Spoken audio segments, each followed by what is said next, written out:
bushes are where the bench is going to go, one of them. The other one goes here. I dug the bushes up yesterday from this part. These are really terrible little bushes. They never really got pretty.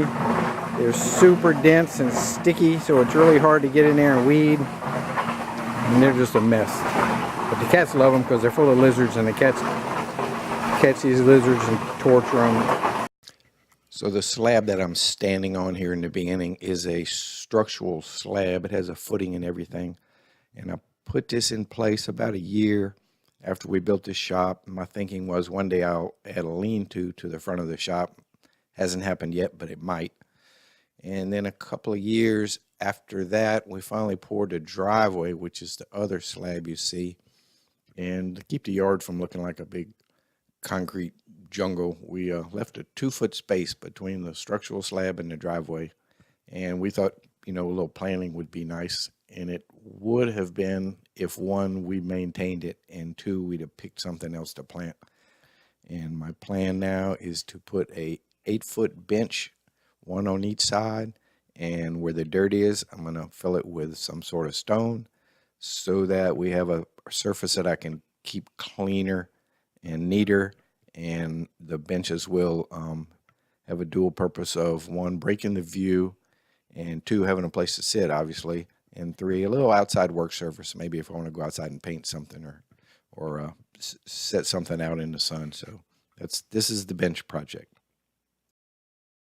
My bench is going to be 8 feet long, and I'm going to make them out of my stash of cypress. And these boards are 16 feet long, so that works out good. The problem with this stack is I've been pulling off the side for a couple of years. This side used to come straight up because I didn't want to mess with the tin because it's heavy and awkward and got those tires up there, but I don't think I have a choice anymore. I think I got to take the tin off, pull what I need out, and kind of straighten up my stack, and then I'll be good for a while.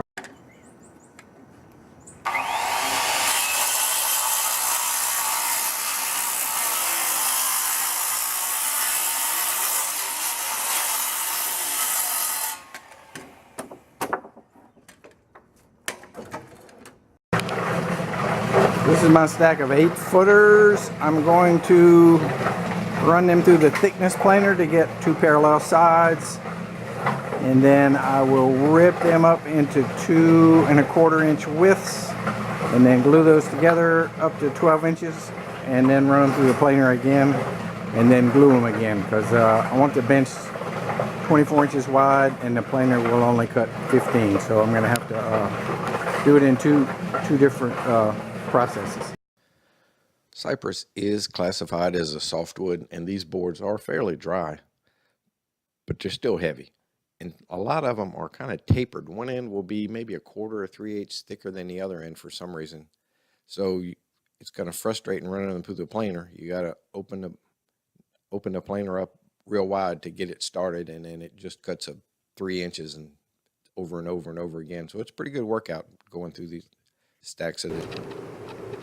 I put the little windows in my sawdust container so I could see when it's time to dump. But they don't really work for shavings because shavings pile up like a teepee and they'll be all the way up in the tube before you really see them. So I'm just careful. I dump a lot.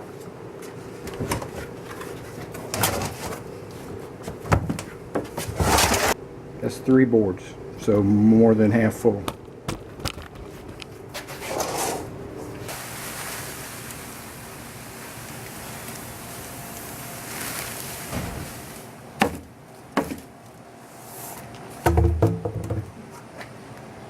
So we used to just dump everything in the big can and put it out front. But we got a new truck driver apparently, and she's kind of funny about making sure things are in plastic bags. So she quit picking up my garbage. So I'm at least now putting the sawdust in the bag. It's hard to put all the empty paint cans and wood scraps and all that other stuff, but I'm making an effort to meet her halfway. Clear all heart cypress is incredibly rot resistant and stable, but what I have is not clear, and it's probably number 2 at best. So to make this bench stable, long lasting, prevent twisting and stuff, I'm gonna like butcher block it. I'm cutting them up into strips and re-gluing them, and that way I get a much stronger finished product and much more stable. This is my plan for the bench supports. I just want a single vertical. Of course, there'll be one at each end. A horizontal steel, and then the wooden top. The wooden top's going to be about 2 feet wide, 16 inches above grade. That's kind of typical seat height. And I'm allowing 2 feet to go down in the ground to get some concrete. It's been almost 5 years since I had a real job in construction, so I'm kind of running out of goodies. But I do have this 3-inch galvanized pipe, and it is it's not rusty, it's just stained because it's been stacked with steel pipe. So I'm going to use this for the vertical. I had this box rectangular tube that's galvanized that would have made nice horizontals, but I don't have enough. In case I wanted to add a third bench, I wouldn't be able to match it. So I'm going to use these square boxes, this square stock for the horizontals. These were some jack legs off of a light plant that crashed. Cut each one of these in half. That'll give me 4 pieces. That'll take care of the first 2 benches. And if I do make 2 additional benches, I have a few scraps of square stock that's not the exact same size, but it's close enough to jive up. So I'm gonna cut this material up and get it ready to weld together.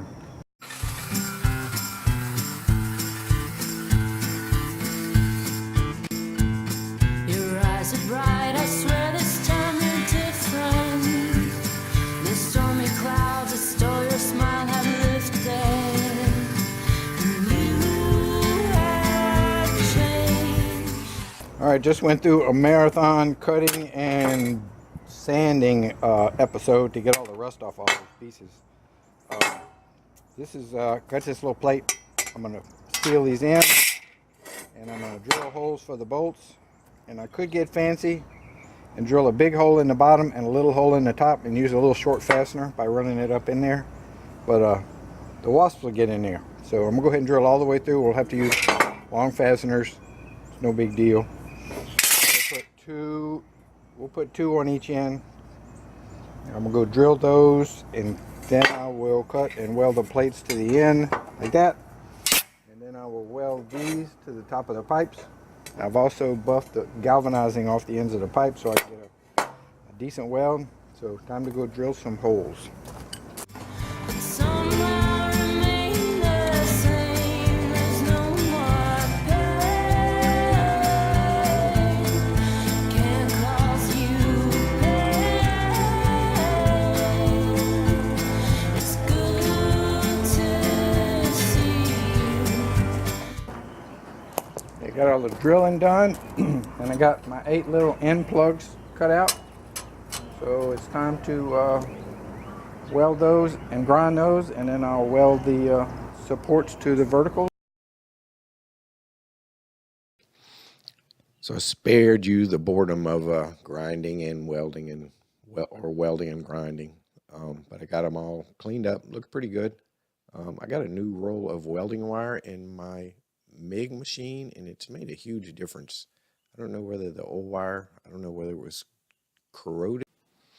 So now I'm coating the above grade parts with some Tanimic, I believe it's Series 69 epoxy. Not coating the part that's going to be in the concrete. These were originally fence posts, so they should have a pretty good galvanizing layer on them, and we'll let them dry for a day and bring them home, and we'll be ready to, this part of the work will be done. So I just finished cranking down my last glue up. Judging from the amount of glue on the floor, pretty sure I'm not going to have glue-starved joints. The 4 benchtop glue ups are complete. I'm going to run them through the planer now to get all 4 of them the same thickness, and then I'll glue them together 2 pairs.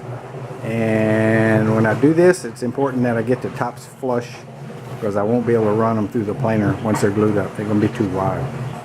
So apparently I waited too long to empty my bucket. And it fills up and backs up and blows out the filter at the bottom. Doesn't take long when you're planing 12-inch wide boards. Okay, the second seat is glued up. And the first seat is ready to trim the ends, sand a little bit, round the edges, and put some sort of sealer on it. I'm not sure what type.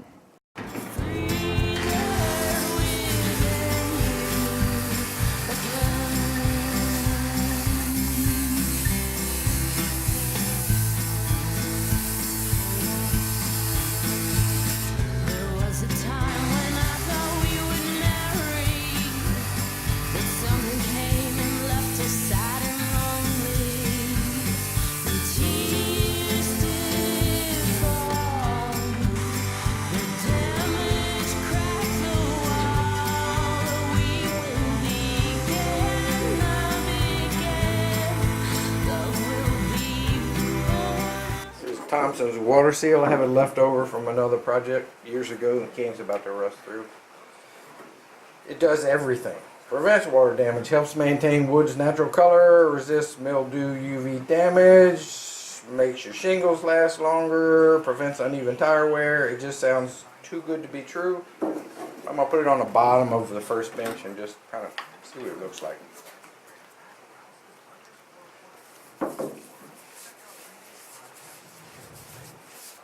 Looks like watered down varnish. Doesn't smell like varnish. I've found from past experience that when I embed things in concrete, if there is a slight chance of getting something crooked, it'll happen. So to kind of minimize that, in this case, I'm going to go ahead and bolt the legs to the bottom of the benches and prop up the benches to hang the legs in the holes. And that way I know that at least the legs and the benches will all be copacetic and they won't be twisted, and just reduces the chance of me messing something up. I had 4 post holes to dig for the legs for the benches. They're 28 inches deep. That's pretty deep for a post hole digger.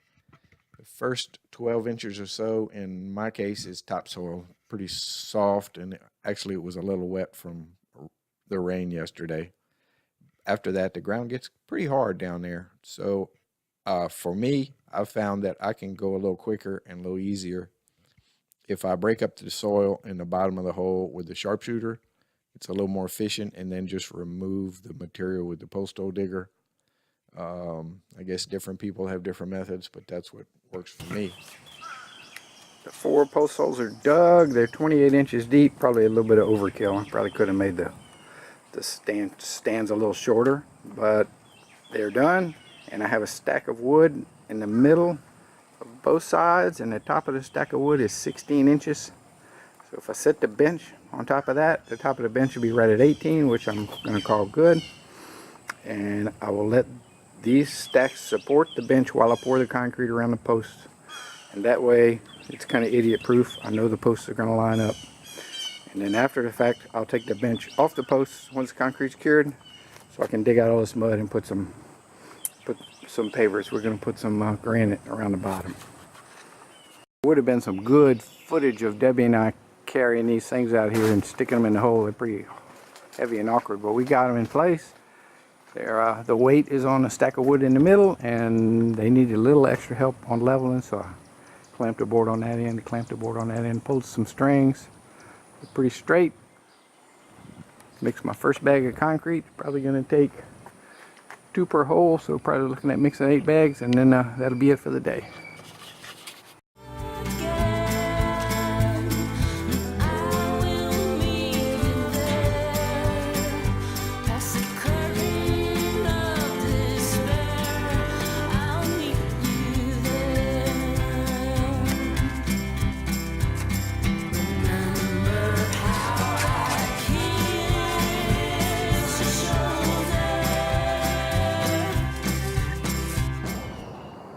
With the concrete set overnight, I removed all the cribbing and I've unscrewed the tops, and I'm going to pick them up and get them out the way so I can dig underneath them to put down some concrete for the pavers.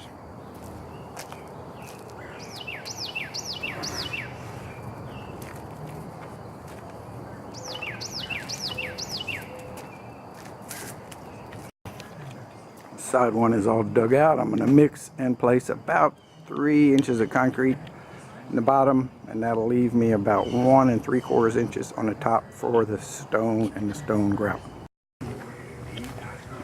Okay, concrete done on one side. I ran out of concrete on the other side. I need about 3 more bags. This is going good, and I don't have to worry about smoothing it too well because it'll just hold the tile grout better if it's a little rough. Just need to make sure it's low enough, and it is. I've got a separate video about installing the stone, so I'm going to kind of just go over it real briefly here. I went to the store that installs granite countertops and pulled some pieces out of their trash pile that they keep in the front all the time and broke them up, and I've been tumbling them in a concrete mixer. You've been hearing that in the background, that horrible noise. And I set the tiles in mortar, and then I grouted them with mortar, and then I scrubbed them clean with soap and water. And we'll let them cure for a few days, and I'll acid wash them to get the rest of the haze off of it. My attempt to deal with wood movement is to drill out these holes on the top part bigger. The screw should end up right in the center of the hole, and because that's where it went when the hole was smaller. And then so it gives a little bit of room to expand during damp days and shrink up when the sun hammers on it. We'll see. I'm not real optimistic that these tops are going to not split and cup, but we're going to give it a shot. So with both bench tops sitting upside down on the supports, I'm putting a real heavy layer of the sealer on the bottom because this will probably be the last time I'm ever going to be able to have access to seal the bottom. But it should stay because it won't have sun hammering on it like the top will. Then it's time to flip them back over and put the good side up, get underneath them and line up the pencil marks that I made before I removed the steel supports, and get the fasteners back in. Hex head fasteners are always easier to use when you're in a tight spot, much easier than Phillips head or any of the other type heads. So these went in really easy. And then we added a coat of sealer to the top, and I put it on heavy, but I wiped it down with a rag because I didn't want it to be sticky. I didn't want it to dry sticky. So the top is has a little less protection than the bottom, when actually it probably needs more. The bench project is complete, with the exception of the stones will need a little washing, probably with some acid to get that haze off of them. But the benches are complete. They have 2 coats of sealer. They're all done, and we're happy. And my wife and I both think once it turns a little grayer, they're going to be prettier. They won't stay this yellow color for long. They'll turn kind of gray, weathered color, and I think that'll make them look even better. And now I don't have to balance things on garbage can lids to get them out in the sun. This is awesome.